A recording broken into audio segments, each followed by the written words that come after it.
And without further ado, I'd like to welcome Mike. Thank you very much.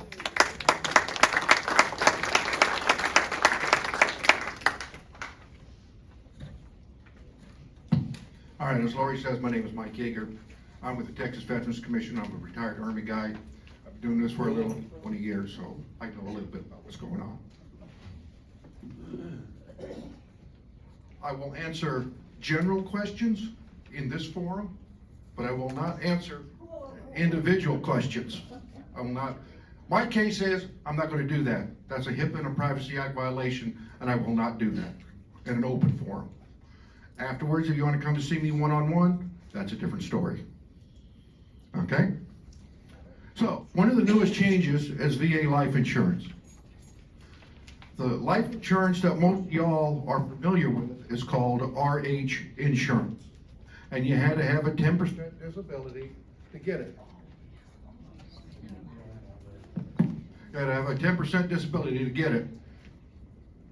And if you were 100%, you could get $10,000 for free, or $10,000, and you get a supplemental $30,000 for a total of $40,000.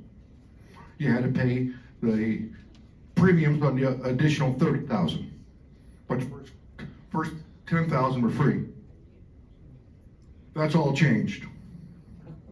They also had 8 different payout plans. It was really confusing. What it is now,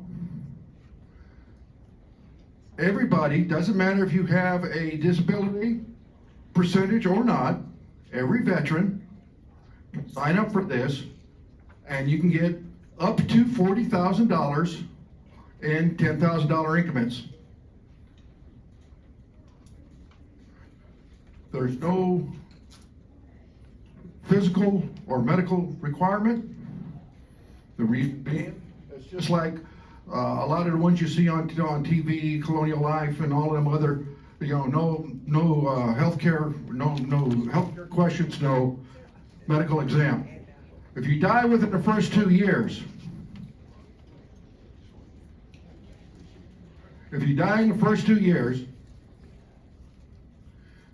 you won't get the face value of the policy, but you will get back, or your survivor will get back, everything that was paid in plus interest. Okay, plus interest. This is one of the few ones that the VA gives you plus interest. I can't answer the question. Well, how long? And the interest rates always change, so I can't answer that question. Okay. This is mainly for people under age 80. All right. We'll try round 2 here. All right. If you're under age 80, this is a pretty good deal. If you're over age 80, there's some peculiarities on when you put your claim in and stuff like that. This is whole life. This is the only one they sell anymore. They don't sell term anymore. This is a whole life policy. And like it says there in the last line, first 2 years, beneficiary will receive all premiums plus interest. If you want to apply for the VA life insurance, all you have to do is you can go online. You can go online to va.gov. And if you have a login on va.gov, you can log in and say VA VA life insurance, and follow the questions. All right. The other way, you can make an appointment with my people, and we can do the form, help you, talk you through the form, and we get it submitted for you. Those are your choices. All right, premium rates. Oh, remember I said in the old one, you could get free if you were at 100%. Well, that doesn't do anymore. There's no free premiums. Everybody pays the same now.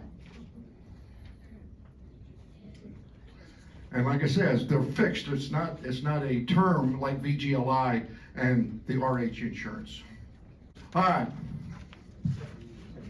The nice thing about VA life insurance, Nice thing about VA life insurance is it does not matter what your service-connected conditions are. You can have ischemic heart failure with diabetes. You still get covered. All right? Whereas most civilian outfits, if they will charge you, if they will give it to you, they'll charge you an arm and a leg. The VA doesn't matter. So that's one of the advantages. Now, that's I just gave you a sample of what some of the premiums are. That's this year's premiums. I don't think it's going to go up next year, but it may due to cost of living. All right, let's see. VA life questions. All right, Charlie Mike. All right, this is what everybody wants to hear about. It's known as the PACT Act because that's too hard to say. That's the correct name. But everybody says PACT Act because it's easier to say. All right. The PACT Act is now 2 years old this month. I've had people tell me already this morning they haven't ever heard of it. Well, it's changed a lot of things in the VA.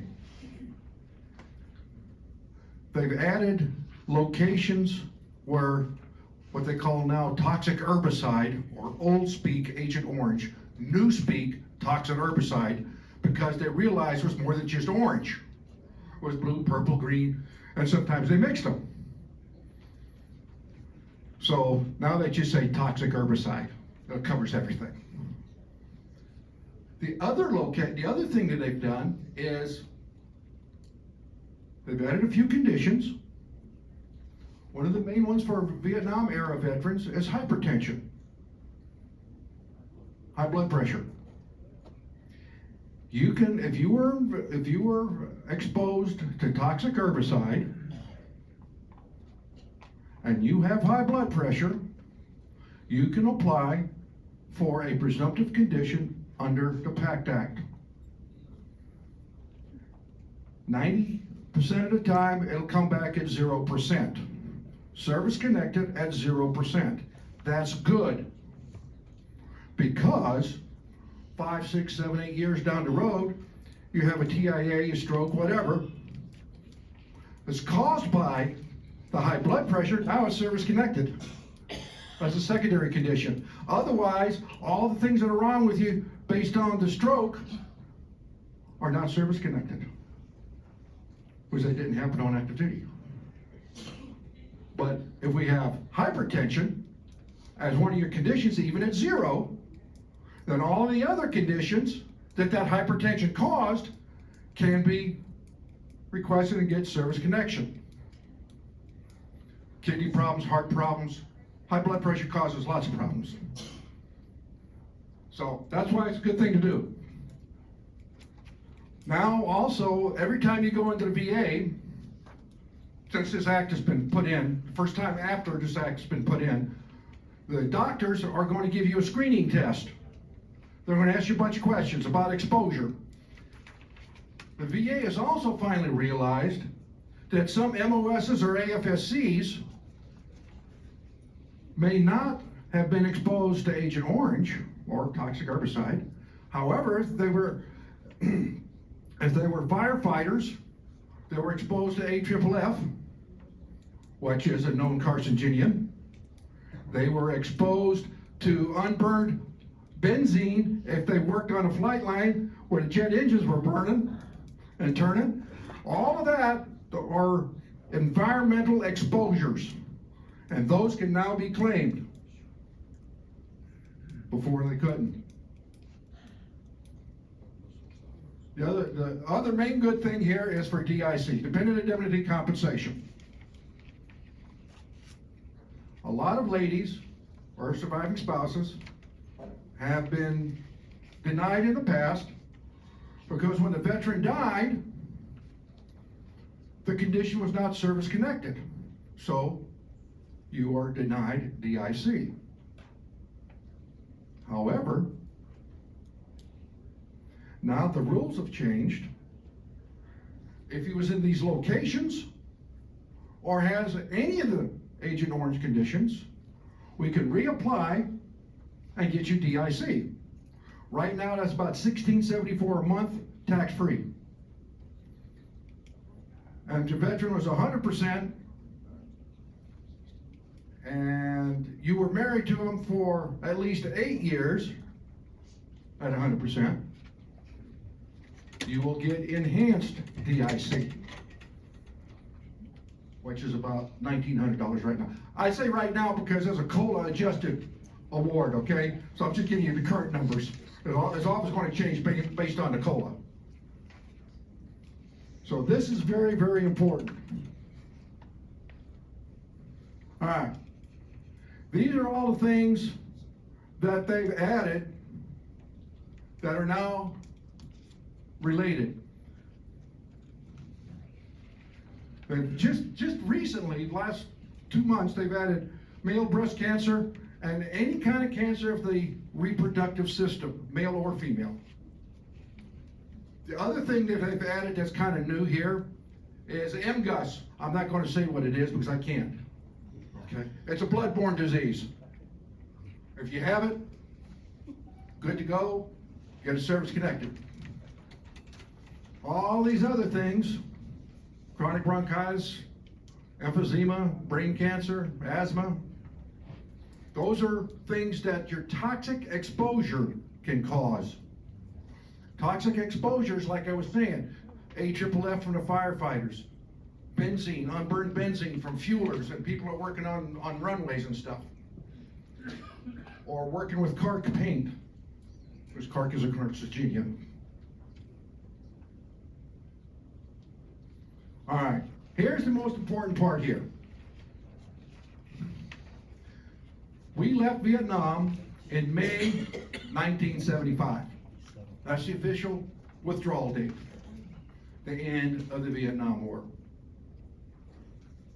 The PACT Act now, we've been telling the VA for years and years and years, there was Agent Orange in other places than just in Vietnam. And they didn't believe us.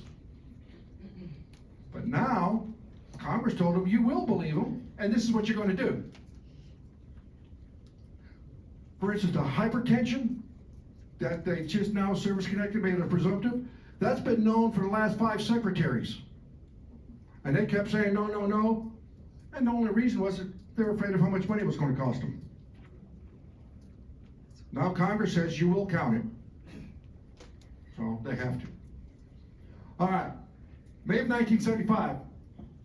Now, it used to be if you were in Thailand, and this is a lot of for my Air Force people in here. If you were in Thailand, the old rule said you had to work in the security forces and you had to be on the perimeter where they sprayed it.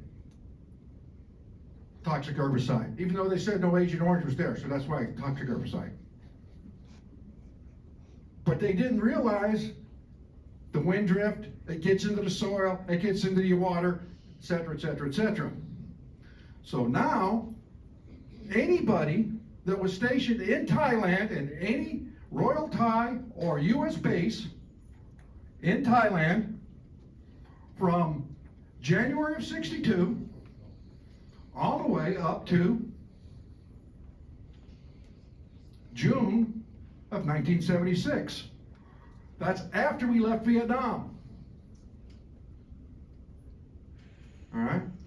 So, if you, oh, I didn't go to Vietnam, well, it doesn't matter. When did you go to Thailand? That's what matters. Okay? The other places they've added is Laos. Now that's mainly air commandos and special forces advisors. That's Operation White Star.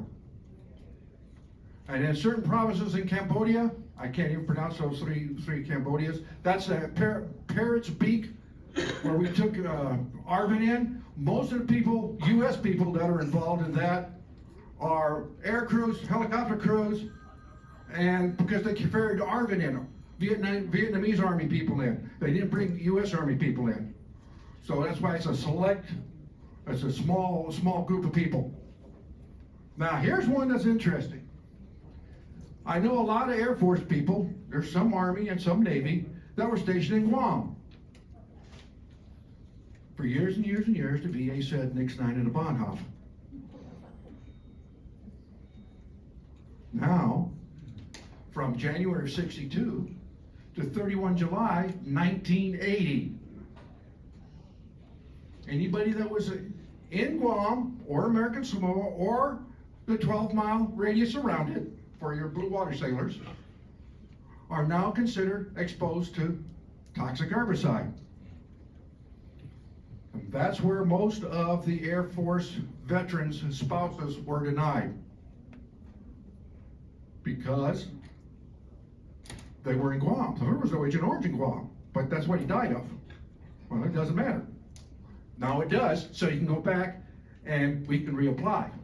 And then you can start getting some money from the VA. Okay, Johnson Atoll, any ship between 72 and 77? Now this is a strange one. There was a thing called Operation Red Hat out of Okinawa, where we've loaded up barrels and barrels of Agent Orange and blue and green toxic herbicide. Put it on LSTs and shipped it to Johnson Atoll for destruction.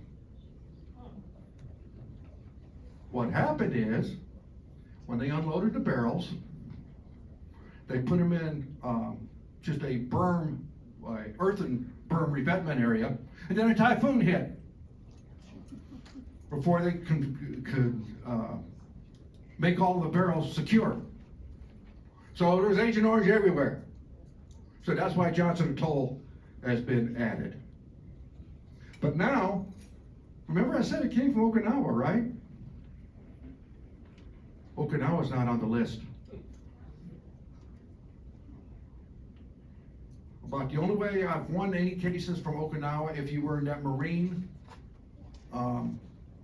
engineer battalion that did the loading and handling.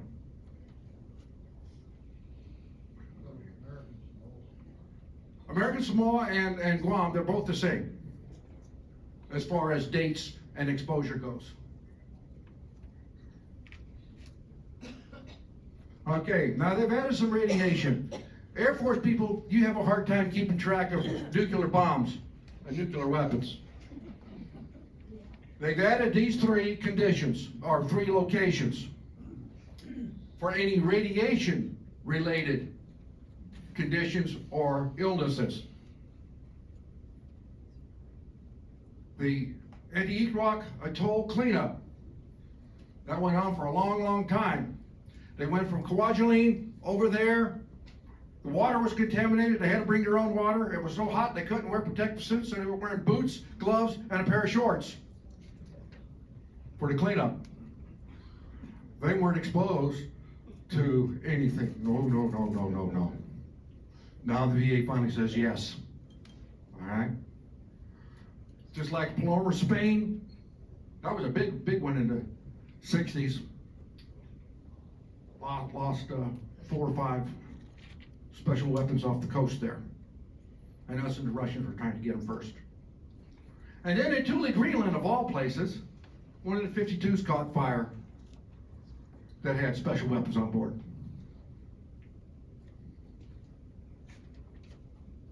All right. I don't have a lot of Gulf War veterans in here, do I? Okay, good. Gulf War veterans. Then I didn't know, but I says, let's play it safe and put it in here. Now, as you can see, there's a bunch of new locations and times. Bahrain, Iraq, Kuwait, Oman, Qatar, Saudi Arabia, Somalia, or the United Emirates. Notice they had Somalia in there too. Okay? And if you were in Special Forces and you were in Niger, that'll count too.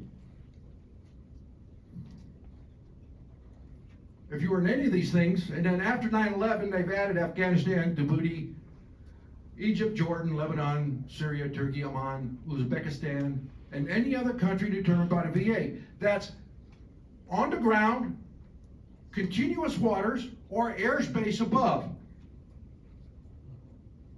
If you flew over those countries, and now you have one of the new chronic conditions, you're service connected. You just have to be able to prove that you flew over. And that's pretty easy based on where you were stationed or a flight log.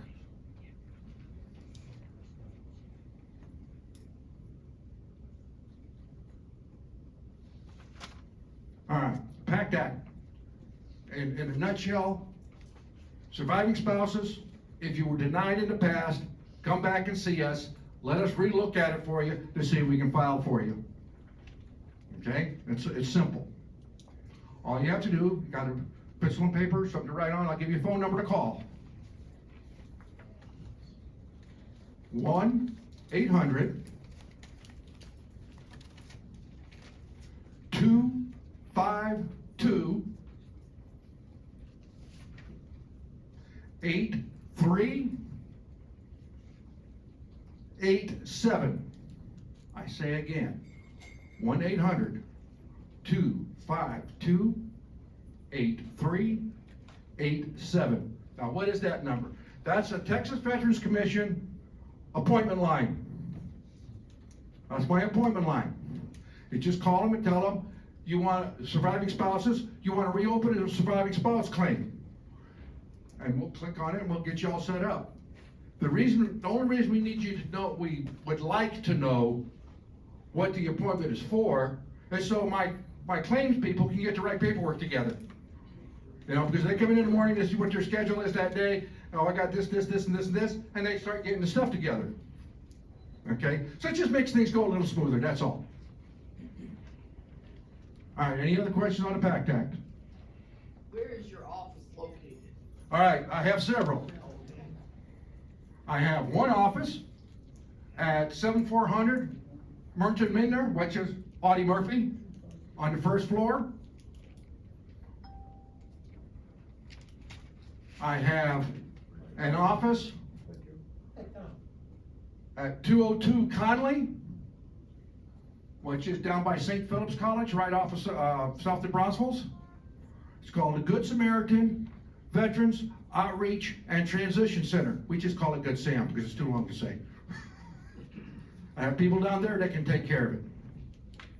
I have my biggest office is at the new VA facility at 9939 State Highway 151. I say again, 9939 State Highway 151, up on the third floor. All up on the third floor. The whole third floor is nothing but VBA, benefits. They got all the benefits people up on the third floor. First two floors are medical, VHA. So it's kind of a two-in-one thing. Again, if you want to make an appointment, 1-800-252-8387. And they'll get on the line and they'll have you. Okay, young lady, you were next. Yes, I do have a question. Because we are just a little bit on the elderly side, would it be beneficial to file an intent to file? We always, whenever we get you, that's the first thing we're going to do. We're going to do a power of attorney to make sure that we can have access to the records, and then we're going to do an ITF, which is an intent to file. What an intent to file does, it saves the date. If you go in today, and we file an ITF today, today's your date of the claim. If it takes us 6 months to get the information to prove it, it'll still come back to today's date. That's what an intent to file does. If there's no ITF, and you file it 6 months down the road, well, that's the new effective date. You just lost 6 months of pay. Well, we do that. That's an automatic thing. My people do that on a recurring basis. Sir? Your recent conversation has to do with spouses.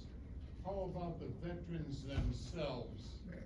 Everything I said, if you were denied before, you can do it. The reason I say the spouses, because a lot of spouses don't know they can do this.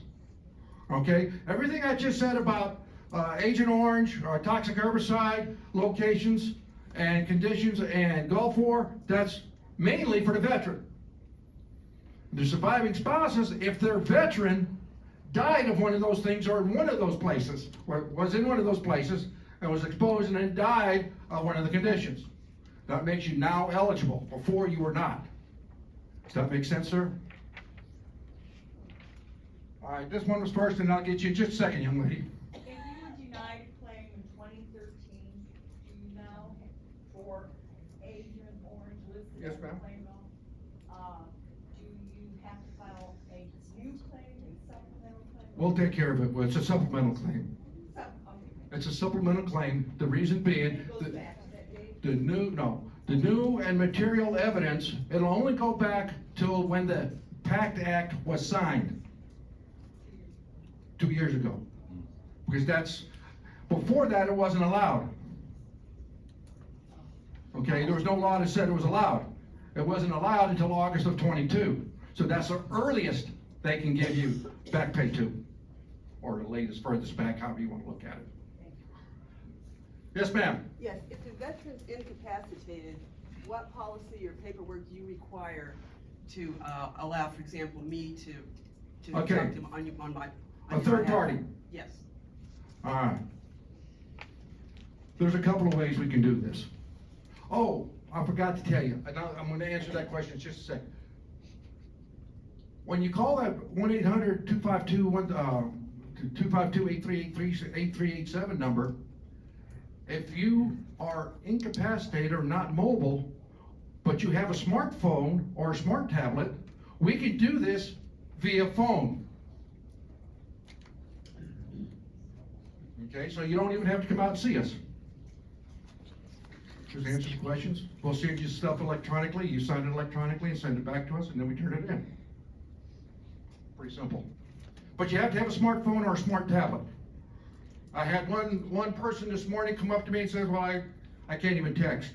Okay, find a buddy that will let you use their phone number, because whatever phone number is put on the appointment is the number we call. All right? As far as the incapacitation goes, there's several ways we can do this. There's a form called a 0845, 21-0845. What that does, that gives a third party permission to speak and ask questions for the veteran. When you fill this form out, it's going to ask you, I call it a secret squirrel question. Okay? They're going to ask you a question that's, like, when you forget your password, you go back to security questions. Well, it's like that. Okay? That way they know that you're really that person that you say you are. So anyway, you can do that. Or, if you have a durable power of attorney, not medical, not living will, but durable. If you have a durable power of attorney, all we have to do is make a copy of the first page that lists all the names, and the last page where it's signed and notarized. We don't need all the stuff in the middle. We just need to show that it was signed, and by who it was signed, and the first page who it concerns. We submit that, and then you can sign for the veteran. There's also a thing called an alternate signer. That's a VA form 21-097. And that means I want my grandson or my uncle or somebody else to sign for me because I can't. The other way, if the veteran is incapacitated, there's lots of ways, young lady. Another way is if the veteran is considered incompetent by VA for monetary reasons, then the VA will appoint a fiduciary. We like to appoint a family member, because it's just easier to deal with a family member most of the time. But we found out the granddaughters and grandsons are the biggest rip-off people. They rip off the veterans more than anybody else. So be careful who you pick. The reason I know this is a guy that used to work for me is now a field examiner here in San Antonio, so he goes out and checks on all these things. But yeah, you can get a fiduciary appointed. Does that answer your question fully, young lady? I guess. It just seems very, I've just been dealing with this a lot, but I'll come talk to you later. Okay. Yes, ma'am. There's a lot of different ways is what I'm saying. Yes, ma'am. Question. Now, this is for only people who live in Texas, this 1-800, No, ma'am. The number to 1-800, which one, 252-8387? Yes. Okay, that is the Texas Veterans Call Center. However, I've got clients in Poland, Okinawa, Korea, Italy, Alaska, Florida, all over. And those people are normally people that were stationed here, found out about us, and then they got stationed somewhere else or retired someplace else, and now they want to come back and get the best service. So we can still do that. Because we can do it electronically now. You don't have to personally sit in front of us anymore. Before we couldn't do it because you had to be physically there. I had to have wet signatures and I had to watch you do it. Okay? So that's pretty good. Let's see what else I got on my list here. Alright. There's a lot of questions on this. There's been a lot of changes. A lot of changes to the caregiver support program.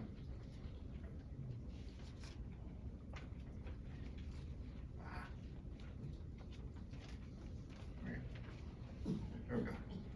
All right. Two of the biggest changes that the VA has done is when the caregiver program came out, it was just post 9/11 veterans, and they had to be combat injuries for the caregiver to be appointed and get credit for. Not illness, not like diabetes or ischemic heart disease, but an actual burn or TBI or something like that, a combat injury. But now, when that came out, we said, whoa, King's X. That's post 9/11. I agree, we gotta take care of them. But what about us old farts? So they finally went back and added May of 1975 backwards. If you were in the service before May of 75 or after 9/11/21, then the veteran meets the first criteria. That's the first criteria. Second criteria is you must be 70% disabled, minimum. Now, that can be an overall 70%, or it can be a combination of conditions that are of the same etiology. As an example, diabetes. Normally that's rated at a 20%. Normally. But now if you have peripheral neuropathy of bilateral legs and bilateral arms, we can add all that together because it all comes from the same condition. And we add it up and we get our 70%. That's what I mean, conditions have the same etiology. Now, the caregiver gets some resources, some education support, financial stipend, and health insurance, if eligible. Most people in this room will not be eligible. Reason being, the veteran was retired, and you have DEERS and TRICARE for life. So you can't get any VA medical care. If you don't have DEERS and TRICARE for life, some of my veterans are that way, then the VA will give you CHAMP VA and give you a medical insurance that way. All right. There's a whole bunch. That's why I printed them out for you. That's why we printed them out for you. Also, if you notice, there's a lot of hyperlinks. The hyperlinks are active. Okay, so when you get your copy and it comes up on the email and you want to know more about it, click the hyperlink. It'll take you to wherever the VA page is about that topic. All this really is saying is all the different places that count. All the rules and regulations.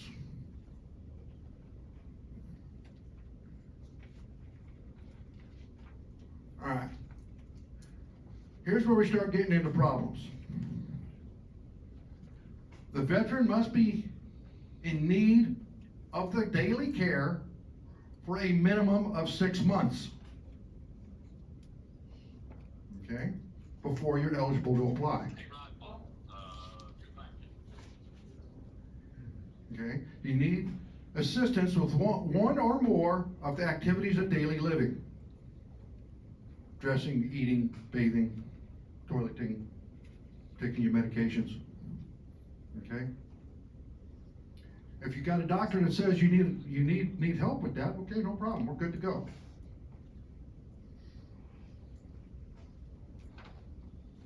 Here's your ADLs that we're talking about. These are the different things that the VA is looking for. Now notice the bottom line there. Requiring assistance with the ADLs on a sometime basis does not count. That must be a continuous and every time. Like, you only need to help the veteran dress first thing in the morning. Well, what about when they go to bed? What about if they have to go out or do something else and have to change clothes? Well, that would count, but if you're always doing it. But if you just dress them once a day, that doesn't count.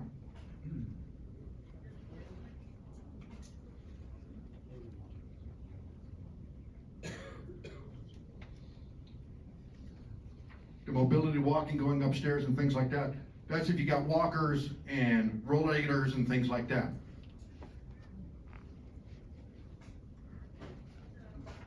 There you go, communist. There we go.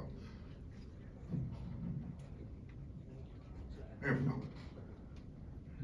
All right. Now, to be the caregiver, what we were talking about was what the veteran has to do to qualify. Now we're going to talk about what the caregiver needs to qualify. As a two-part problem. You have to be a spouse, son, daughter, parent, step-family, or extended member of the family, or live full-time with the veteran. Some veterans have live-in housekeepers, live-in people like that. So that would count. There can only be one primary care provider. There can only be one primary care provider.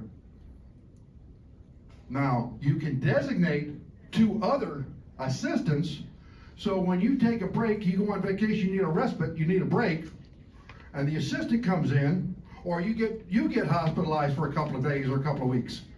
Then the secondary comes in, so the veteran still gets the care that they need. That's what that's for.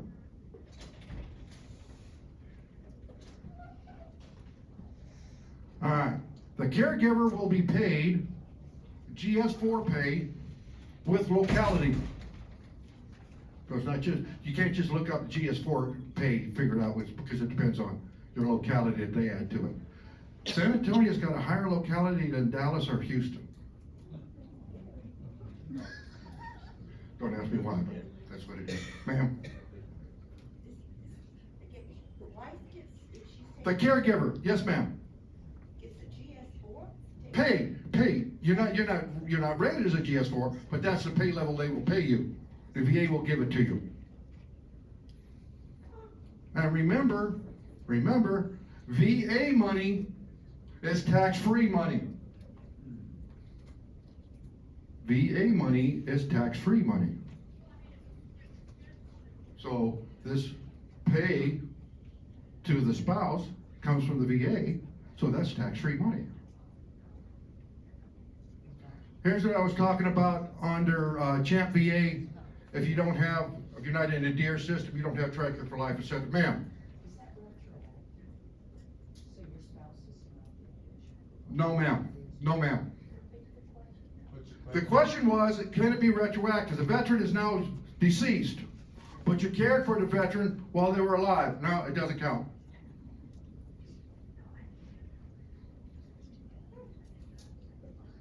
All right, the other nice thing that the primary caregiver gets in addition to pay is they get 30 days a year to take a respite, to take a break. And the VA will either make sure that your secondary person is squared away to take care of it, or they will arrange somebody to take care of it.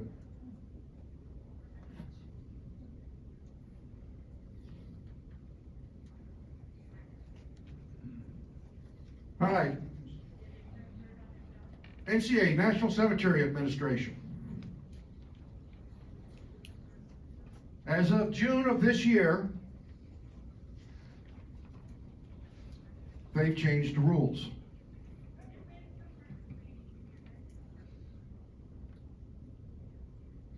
It says it was effective January 2003, but it just came into effect this June when they finally got all their ducks in a row. What they do now, I had lots of veterans ask, does the VA provide an urn if you want to be cremated? The answer used to be no. Their answer now is yes.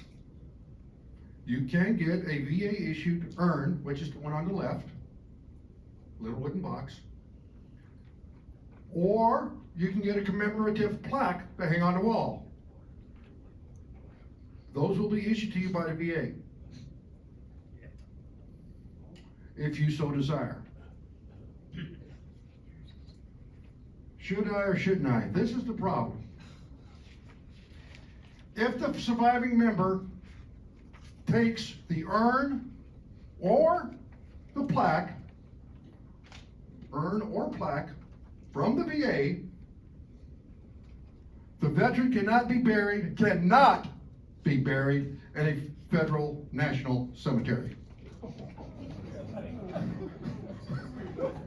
The way the VA looks at it is, we issued you the urn as private property now, that's all your responsibility. We don't have to take care of it anymore. That's their rationale. Now, if the veteran can't get into the national cemetery, the spouse doesn't get in either. So think about that. Now, if you bring your own urn, that doesn't matter. It's just like everything else. Now, one of the things that Texas has, we have 8 different state cemeteries. We have 8 state cemeteries. Killeen, Corpus, Mission, and there's a couple out west, but those are the ones in our area. There is no restriction on being buried there with a VA urn. It says federal national cemeteries.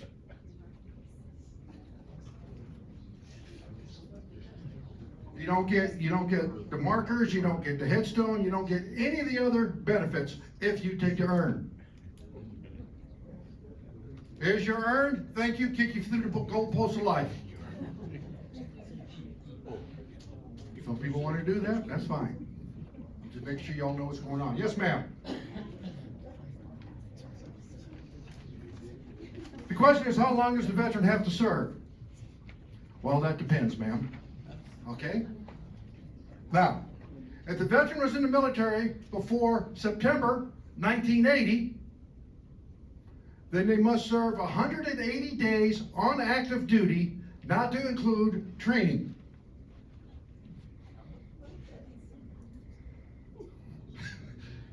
In your case, your veteran joined the military before 1980, correct, ma'am? Okay. Just making sure, you know. That is 180 days in your case. If you joined the military after 8 September 1980, you must serve 24 months, 24 continuous months, or the full term to which you were called to active duty for. The reason they have that second part there is, you know, in 2003, 2004, we had a lot of National Guard units being called up and sent over to the sandbox, right? Some of those were only 1-year orders or 9-month orders. And then they came back. So they didn't make the 24 months, right? But that was a full term that they were called to active duty for, so they are eligible. National Guard and Reserve, you must be drawing or entitled to draw retirement pay. Otherwise, you can't go to the National Cemetery. Does that answer your question, young lady? Okay.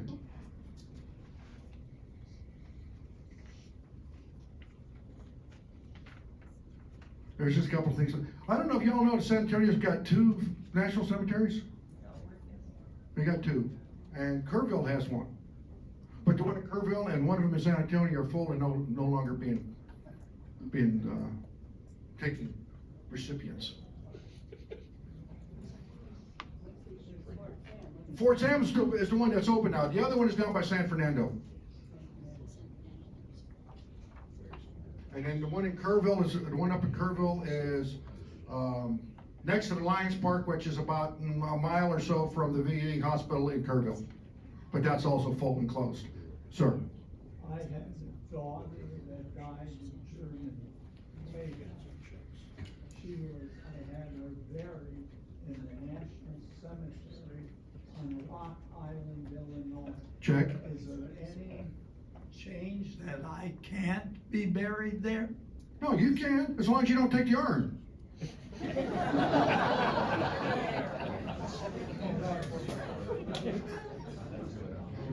The question was, he had a daughter that preceded him in death.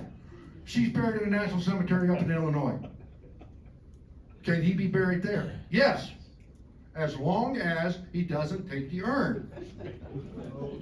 He can provide his own urn, and that'll be okay, but not the VA urn.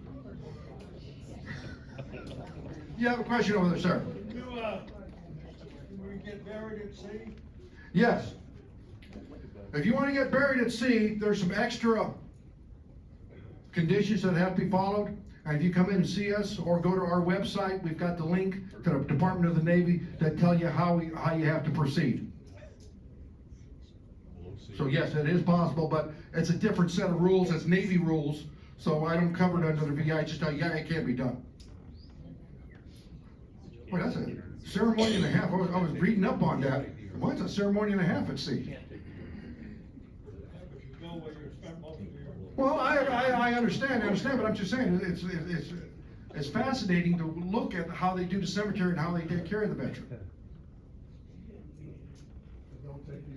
Don't take the urn. No comment, ever. No, the VA will not provide a coffin. You have to pay for your own coffin. Basically, things to remember, from the place that the veteran dies to the front gate of Fort Sam, I'm just going to use Fort Sam, to the front gate of Fort Sam, the surviving spouse of the surviving family has to pay for it. Once you hit the front gate of Fort Sam National Cemetery, everything is free. The headstone, the grave liner, the service, all of that, perpetual care, that's all free. But you have to get to the front gate first. That's right. Can we bury the urn and move on? Your own personal urn, you have an option. You can either put it in a niche or you can have it entombed. Not that VA urn. Like I said, let's bury the urn and move on. Okay.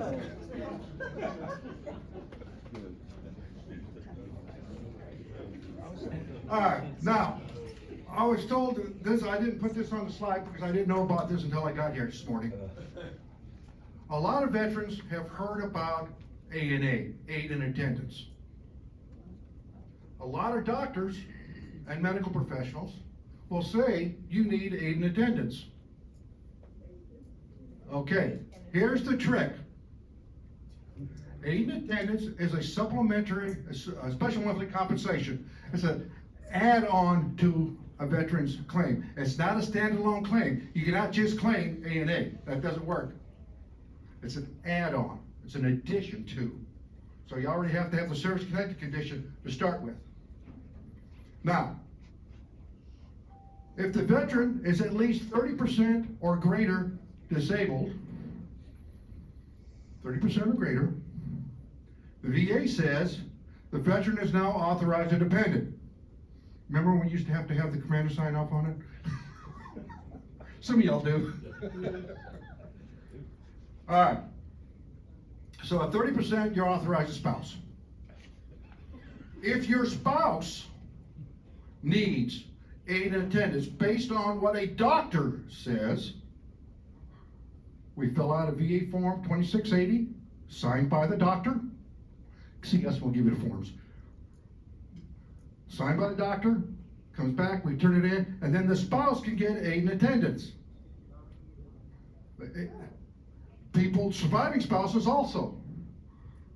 Surviving spouses, if you need aid and attendance, and you're on the veteran's record when he died, and now you need aid and attendance, we fill out the form, signed by the doctor, and it's approved. What do they get for this aid? Right now it's about $140 some a month. Extra. Now here's something they haven't thought of. You can get A&A and caregiver. All right, now for the veteran to get A&A, aid and attendance, the rules are a little bit different. For the spouse, it does not matter what the spouse needs aid and attendance for. Anything the doctor says, that counts. For veterans though, in block 21 on the form, it must be a service-connected condition. It must be a service-connected condition that is requiring you need the A&A. Non-service connected conditions, we don't care, or VA doesn't care. So, if you have dementia is not a claimable thing by itself. It's a secondary condition. And you won't see that as a service-connected condition. You'll see Parkinson or Parkinsonism with dementia. If they put that down, then you get A&A. But it just puts down, yeah, you don't get it. All right? So the rules are a little funny. You got a question, just ask us. You can go to our website, and there's a place you can write in questions. We'll answer them for you. Or you can call the 1-800 number, get with one of my people. The 1-800 number, folks do not know claims. All they know is appointments. So don't start asking them, because they don't really belong to us. They belong to the Texas Veterans Land Board. So they're not really us, so they're not accredited. Everybody in the TVC claims department is an accredited representative by the VA. You may have heard that the VA is starting to crack down on fraud and claim sharks. There's an outfit out of Austin that's under federal suit right now, and 44 states suits for doing things like a veteran says, and it's been proven, yeah, I went to this outfit for assistance, for coaching assistance. Coaching, that's their key word that they're trying to use to get around the law. And all I did was pay $10,000 to watch 6 hours of pre-recorded videos. You can come see us, and it's free. Do not pay anybody to take your claim to the VA. There are free services. If you don't like Texas Veterans Commission, or you're not in Texas and you can't get a hold of us, VFW and American Legion, Purple Heart's Dawn, AMVETS. Those are all national veterans organizations, and they are qualified and accredited, some of the people in those organizations. Sir, are DVA still around? DAV? Yeah, DAV, Yes, sir. DAV's up on the 3rd floor at 9939. they don't answer their phones. I'll agree. I'll agree. And- They don't answer their emails either. And the one in Houston, the same. I agree, sir. Okay, I just wondered if they were still in business. No, yeah, they're still there. Don't ask me how, but they're still there. Okay. Their Thank you. customer service isn't what ours is, but, you know, what can I say? Good question. And I'm not throwing shade on them. I'm a life member of DAV, American Legion, and VFW, so I'm not throwing shade on the organizations, okay? I'm just Sounds telling like you you could. for a fact that we're better. If you get the chance or get curious and you start looking at some VA statistics and stuff, the Texas Veterans Commission does more claims than anybody else in the United States. Just a minute. Last year, we brought in $1.8 billion, that's with a B, dollars of tax-free money to the residents of Texas. That's just us. And I think that's pretty good. Okay, the question was, what is my website? My website, www.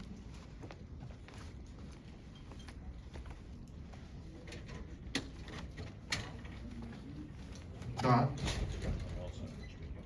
TVC, Tango Victor Charlie, .gov. We're real simple. TVC, and just look it up. And when you bring up the homepage, it'll have all 8 of our different departments that we do, because we're also the only state that has more than just claims. Most of the other states, there's all but 4 states that have veteran service organizations like ours, their version. But we are the only ones that have more than just claims. All the other states just do claims. We do claims, education, employment, women's veterans, education. We do, like I said, 8 different, we've also got a fund for veterans assistance. If you buy a scratch-off ticket someplace, try to ask for the veteran one. The reason being is all that money from those tickets goes into a fund that only the Fund for Veterans Affairs can touch. The legislature can't touch it. We are getting ready to pass out 2 checks here in San Antonio to nonprofit organizations for $1.2 million. Free money.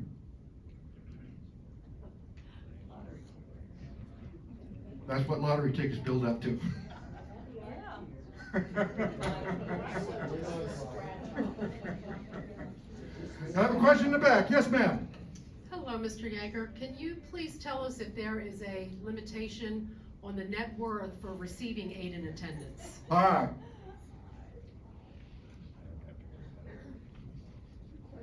Yes and no.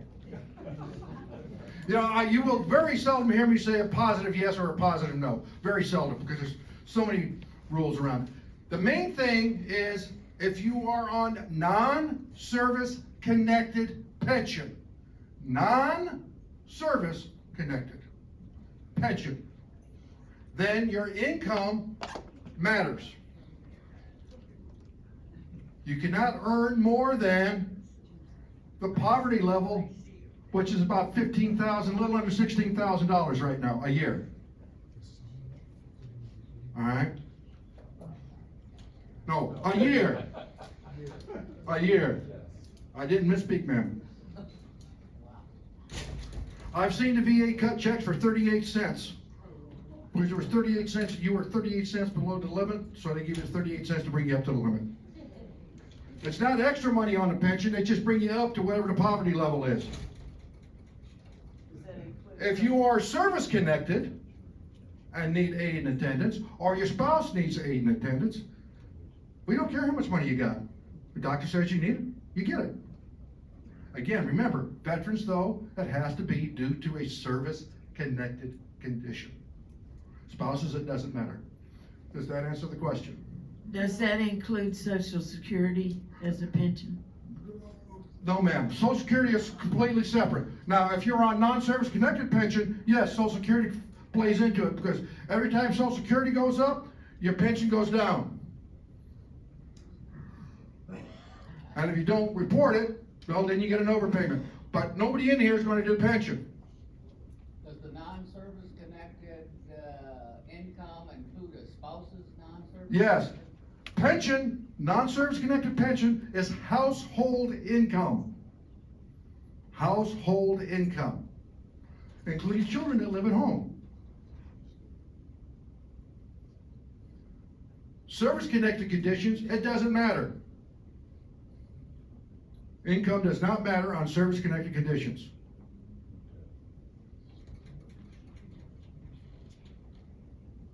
All right?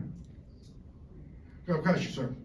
Could you provide somebody to come out here, say, once a month to help veterans here?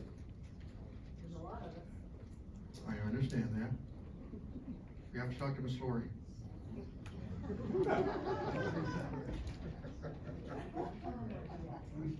Okay, the question was, can I or somebody like me come out here once a month or so to file claims for y'all? It's possible. It's possible.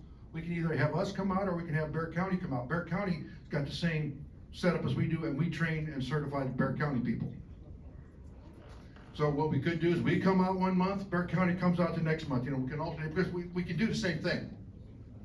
It's just that every time I have somebody out of the office, they're missing production. We can be your training site. But yeah, we can arrange that. Well, it's just a couple of emails and we can get that arranged. You know how to get hold of me. That's a great question. And we can arrange that. We've actually gone out to Blue Skies West. Yeah, that other one, okay? They've invited us out there, and I took 6 or 7 claims agents with me, and we just did a whole bunch they set up the appointments for us, and we just knocked out people for a whole day. We can do something like that. Debbie just said she'd do it. Yay! Okay, just shoot me an email and we'll get the time frames and everything worked out.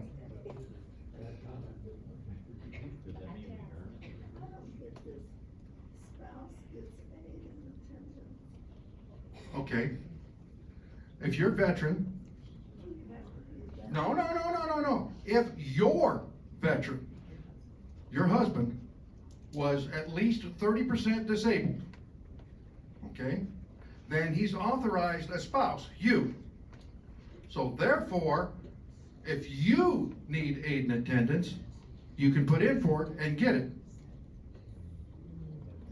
Doesn't matter if the veteran's alive or dead.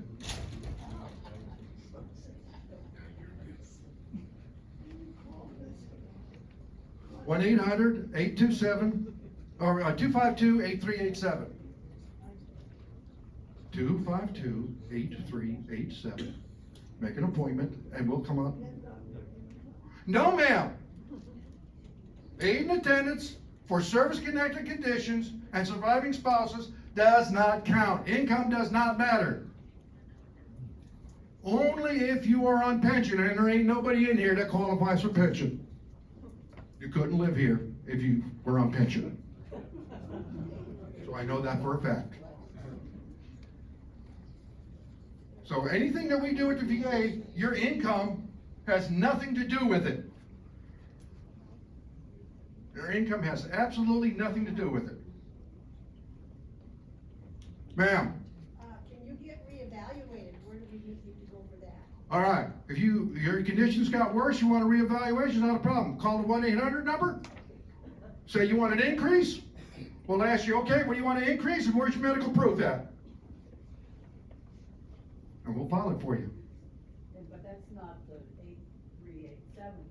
Yeah, 8387. You said they're only appointments, they can't answer. Yeah, you sit there, you set an appointment, they'll get one of my people and they'll answer the questions for you on the phone. All right? Sir. Just one final question. My wife is a Vietnam veteran Hoorah. and was diagnosed with dementia / Alzheimer's / tremors. And VA denied anything. They said it doesn't qualify. Those conditions, those diagnoses that you just gave me, that is a correct statement.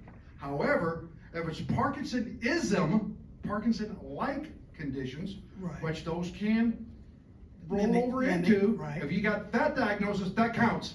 Okay, but if nowhere on her medical records says she has Parkinsonism, but she has dementia / Alzheimer's / tremors, they won't pay. Not by themselves, no, sir. You Okay. have to have the right diagnosis, have to have the right label, Okay, my second question is I'm her full-time caretaker, okay? and I'm also a Vietnam veteran Hoorah. of 30 years.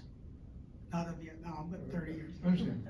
And are you saying I would qualify as a paid Caregiver? caregiver? Yeah. Is hypothyroidism one of the, hypothyroidism is a service-connected presumptive condition. Okay, both of us have it, Not hyper, but hypo. right? And I also have hypertension. Hypertension is one of the new things they've added, so you can put in for that. And I talked to Naomi this morning, and she's helping me out. All right. So, like I said, even if you get a 0%, as long as it's service-connected, that's good. Because the hardest part to do with the VA is prove that it's started on active duty, that it is service-connected. Once that is established, everything else is gravy. Just have to have the doctor's evidence to back us up. Ladies and gentlemen, I think I've bored you enough.